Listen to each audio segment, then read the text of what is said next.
दोस्तों नमस्कार। स्वागत है आपका एक और हमारे अपडेटेड वीडियो में, जिसमें कि हम बात करेंगे जीपीएस डिवाइस के बारे में, जो कि बैंकिंग सिस्टम के लिए अनिवार्य कर दी गई है। यदि आप किसी भी बैंक के बीसी हैं, बिजनेस करस्पॉन्डेंट हैं, जिसको सामान्य भाषा में हम कियोस्क या ग्राहक सेवा केंद्र बोलते हैं, यदि आप उसके संचालक हैं तो आपके लिए ये वीडियो अपडेट बहुत काम का हो सकता है, क्योंकि इसमें आपको डिवाइस से संबंधित बहुत सारी जानकारी मिलेगी। क्योंकि बहुत सारे लोग ऐसे होंगे जिनको जीपीएस डिवाइस के बारे में आइडिया नहीं होगा। हालांकि जिन लोगों ने कभी आधार के सिस्टम के साथ काम किया, आधार बनाने का काम किया है, तब वो जीपीएस लोकेटर जो डिवाइस है उसके बारे में ज़रूर जानते होंगे। लेकिन जो इसके बारे में नहीं जानते हैं, वो इस वीडियो के माध्यम से अपनी जानकारी अपडेट कर सकते हैं। और किस प्रकार से ये डिवाइस आपको परचेस करनी पड़ेगी, ये सारी कुछ हम जानकारी इस वीडियो में देंगे। जैसा कि आप जानते हैं कि लगातार आरबीआई हुआ, यूआईडीआई हुआ और बैंकिंग वगैरह में जितने भी हमारी एजेंसियां इन्वॉल्व हैं, एनपीसीआई है, जो भी हमारे बैंक हैं, ये लगातार जो फ्रॉड हो रहे हैं उसको रोकने के लिए कुछ ना कुछ नए अपडेट लेके आते हैं। इसी में एक नया अपडेट ये आया है, और जिसकी अभी डेडलाइन तो ये है कि अगर इस पर कोई नई डेट नहीं बढ़ती है, कोई एक्सटेंशन नहीं होता है, तो 15 अप्रैल 2025 तक आपको जो भी हमारे मतलब कि वो संचालक भाई हैं, उनको अपने सिस्टम में जीपीएस डिवाइस लगाना पड़ेगा। ये उनके लिए एक नया खर्चे का कारण हो सकता है, क्योंकि आपको यहाँ पर 3,000 से लेके 5,000 रुपये तक खर्चे करने पड़ेंगे ये डिवाइस को लेने के लिए। और डिवाइस का केवल और केवल मात्र एक ही पर्पस है कि आपकी जो लोकेशन, जीपीएस लोकेशन है, उसको ट्रैक किया जा सकेगा कि आप कहाँ से ये काम कर रहे हैं, और उस पर्टिकुलर लोकेशन से ये कहीं दूर जाके काम नहीं कर पाएंगे।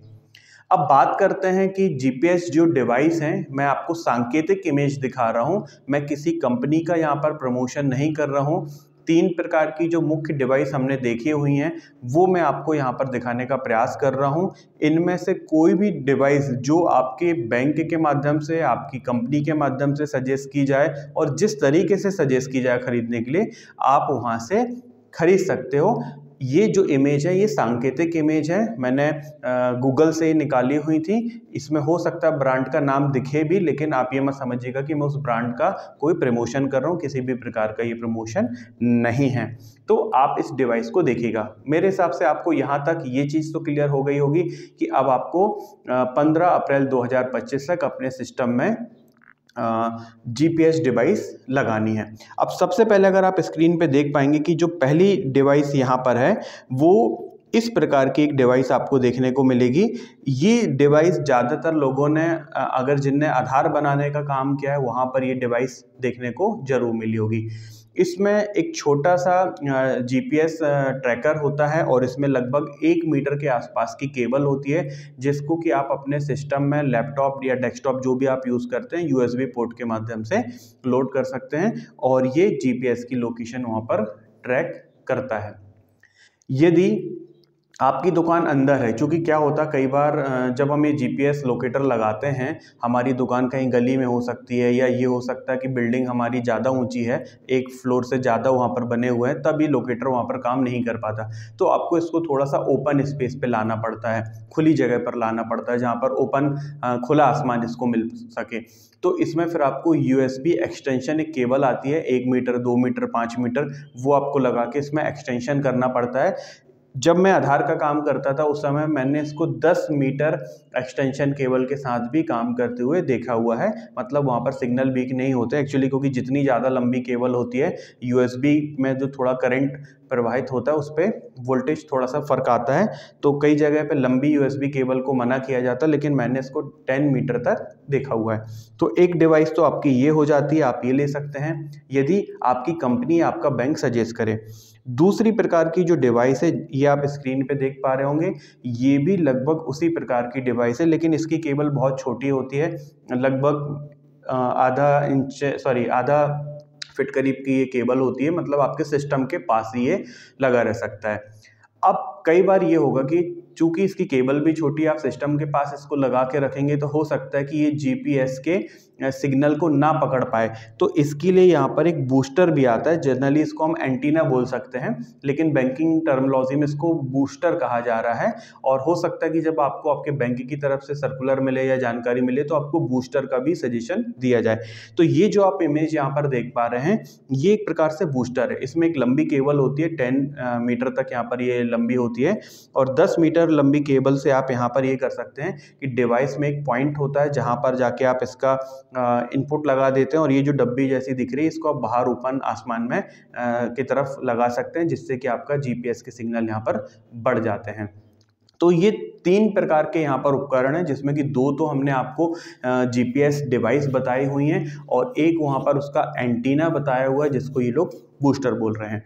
तो ये अपडेट है कि हमारे सभी बैंकिंग सिस्टम में ग्राहक सेवा केंद्र चलाने वाले भाइयों को अब ये डिवाइस, और अगर उनकी दुकान में जीपीएस सिग्नल पकड़ने में दिक्कत होगी तो उनको ये एंटीना भी परचेस करना पड़ेगा।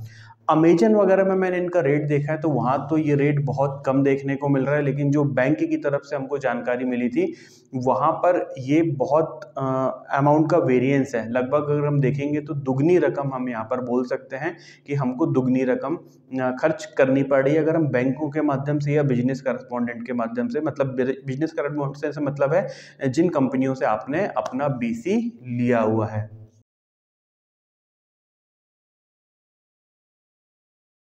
एक छोटा सा उदाहरण मैं आपको यहाँ पर बताता हूँ कि अभी मेरे पास एक सूची है, मैं यहाँ पर बैंक का नाम और कंपनी का नाम नहीं मेंशन करूँगा, इसलिए मैं स्क्रीन भी आपको नहीं दिखा रहा हूँ।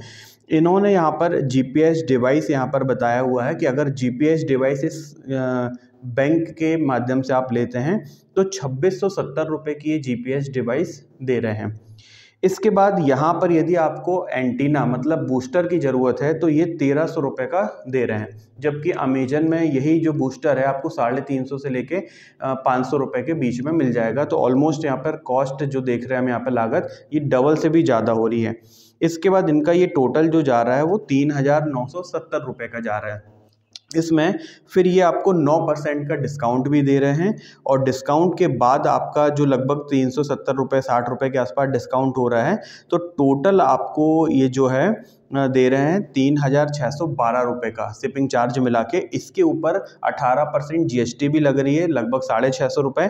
तो 4262 रुपये का आपको ये कंप्लीट सेटअप पड़ेगा यदि आप विथ एंटीना यहाँ पर लेते हैं। और यदि आप एंटीना नहीं लेते हैं तो आप 1300 रुपये प्लस 18% उसका जीएसटी कम कर देंगे तो आपका ये ओनली जीपीएस डिवाइस आपको पड़ेगी।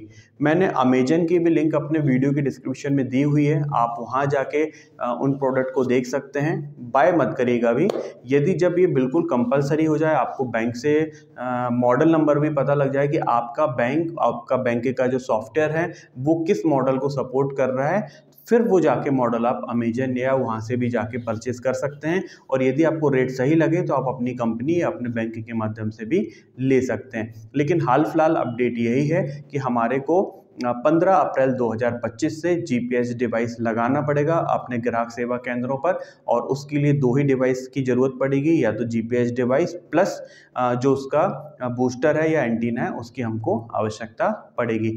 इसके बारे में आपकी क्या राय है, या अगर आप कुछ और जानना चाहते हैं तो आप हमारे इस वीडियो के कमेंट बॉक्स में जाकर कमेंट कर सकते हैं। वीडियो यदि आपको पसंद आए तो आप इसको लाइक करिएगा, शेयर करिएगा, और यदि आप चैनल पर पहली बार आए तो हमारे इस चैनल को सब्सक्राइब जरूर कर लीजिएगा। वीडियो देखने के लिए बहुत बहुत धन्यवाद दोस्तों। आपका दिन शुभ हो। वंदे मातरम। जय हिंद।